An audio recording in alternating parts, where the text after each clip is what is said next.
Without a birth time, the day positions tell us the pressure on this chart is to the Leo planets and to Jupiter in Scorpio, as well as the Uranus in Gemini. In Leo, the Saturn-Pluto conjunction is being challenged this year, especially between May and December, as the Saturn-Uranus square in the sky from Aquarius and Taurus oppose and square those two Leo planets. This kind of action normally urges change, promotes impulses in a person to modify or transform something or a position. But so far what we've seen is Manchin stubbornly resist pressure to join the Democratic cause in vigorously defending voting rights, passing a comprehensive infrastructure plan, and even the question of anything related to gun safety. Joe says he doesn't want to eliminate the filibuster because it would lead to an even more divided country at a moment when it is already deeply divided.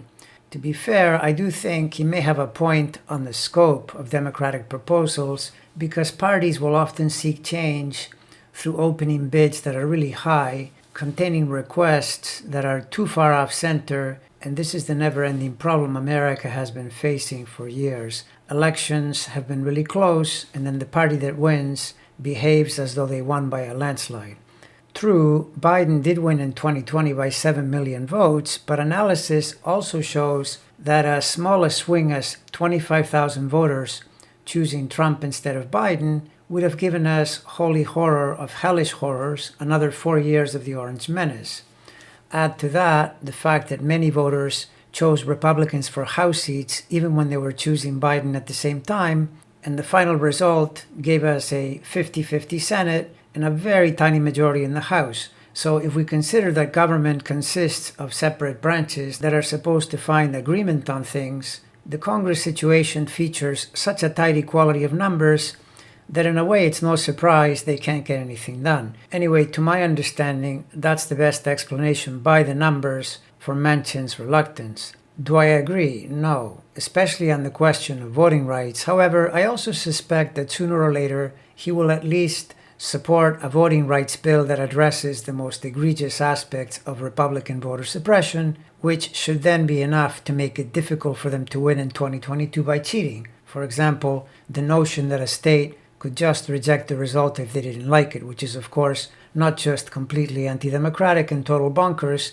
but actually outright theft. Astrologically, we can look for intense pressure on Manchin during the August station of Uranus, when it will be stationary square the Pluto-Saturn conjunction. Hopefully the pressure then will be sufficient to soften his currently fixed position, though unfortunately there is no guarantee that he will. The Jupiter station in mid-October from Aquarius is the next block of time when he might alter his stance, and then we go to late in the year and into early 2022 when we see Saturn opposing from Aquarius.